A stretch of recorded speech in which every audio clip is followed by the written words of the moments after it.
يعني لفريق هو قرآن جارب ما إكسبت کۆمەڵگە و خێزانە داهێنەرە دایکە ڕەنجدەرە و بە کاریگەرە لە ناو کۆمەلگا و ژیاندا لەبوور نەبوونی زێنیەتێکی چارەسەریانە هەتا ئێستا پرسی ژن دەستنیشان نەکراوە لەلایەن سیستەم و گشت بوارەکان لە مێژوودا هەمیشە ژن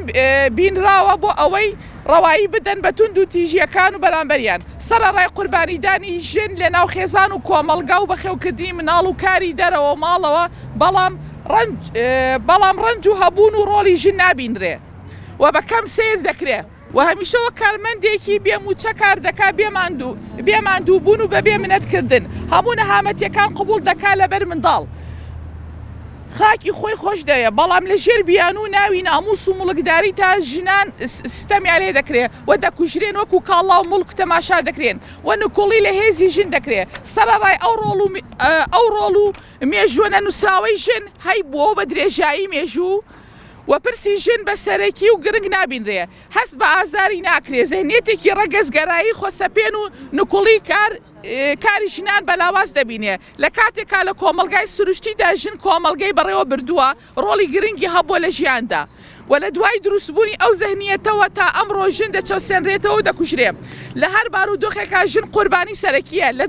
لە جەنگەکاندا لە داگیرکاریەکاندا کە لە جیهان و کوردستان ڕوویان داوە نمونەش خوشکانی میرابڵ کە بە درەندەترین شێوە کۆمەڵکوژ کران پاش ئەوەی دەستدرێژی کرایە سەریان لەلایەن سەربازانەوە بۆ هۆی ئەوەی کە ڕۆژی 25 مانگی 11 بکرێت بە ڕۆژی بەرەنگاربوونەوەی تونند و تیژی دژی ژنان لە کیمیابارانی هەڵەبجە ئەنفالەکان و شنگال و ڕۆژئاوای کوردستان و بەشەکانی تری کوردستان زۆری تریش ژنان تێیدا قوربانی سەرەکی بوون و کۆمەڵکش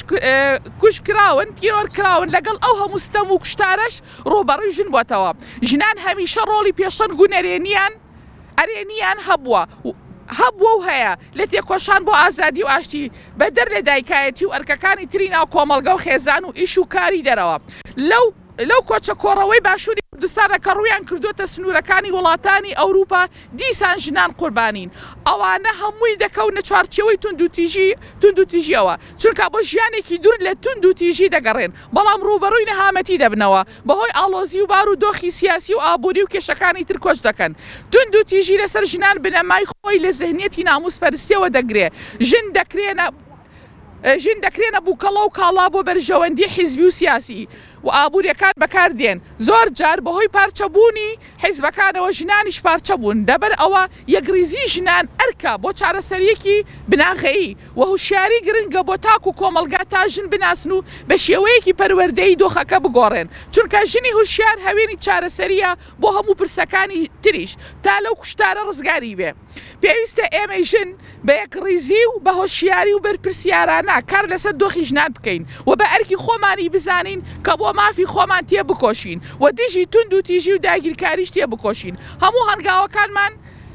تێکۆشان بێت و بەرەنگاری هەموو تونند و تیژەکان بینەوە کە بەرامبەر خەڵکو بە تایبەتی ژنان دەکرێت ژن مافی خۆیەتی داوای مافی خۆی بکە لە هەر شوێنێکا بێ ڕۆژانە ژنان دەکوژرێت ئەوەش بۆ نەوەکانی داهاتوو کاریگەری نەرێنی دەبێت و دەبێتە نمونەیەکی خراپ لە شوێنی ژن کوشتن پێویستە کێشەکان بناسرێن بە یاسا و پەروەردە خەڵک هۆشیار بکرێ لە ئەرک و مافەکانیان و لە ڕۆڵ و مافی ژنان بۆ ئەوەی لە ژێر بیانووی بێ بنەمادا ژنان نەکوژرێن ئەوەش ئەرکی هەمومانە ئەرکی لایەنە پەیوەندیدارەکانی ناحکومەتیشە کە کار لەسەر یاسای باری کەسێتی بکرێ و بە یاسا مافی ژنان جێگیر بکرێ و بکوژرانی ژنان سزا بدرێت مێژووی خوشکانی میرابڵ تا ئێستش دووبارە دەبێتەوە کە ژنی کورد بەشی هەرە سەرەکی بەرکەوتووە بۆ ئەو کوشتارە چونکە لە ئازادی خەڵک بێبەشین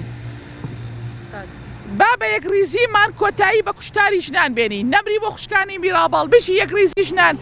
با بە یەکریزی ژنان کۆمەڵگە و ژن بپارێزین کە بینی یەکریزی ژنان دژی تونند و تیژی و داگیرکاری 25 1921 ژیان ئازادی ژیان ئازادی دووبارە کەنەوە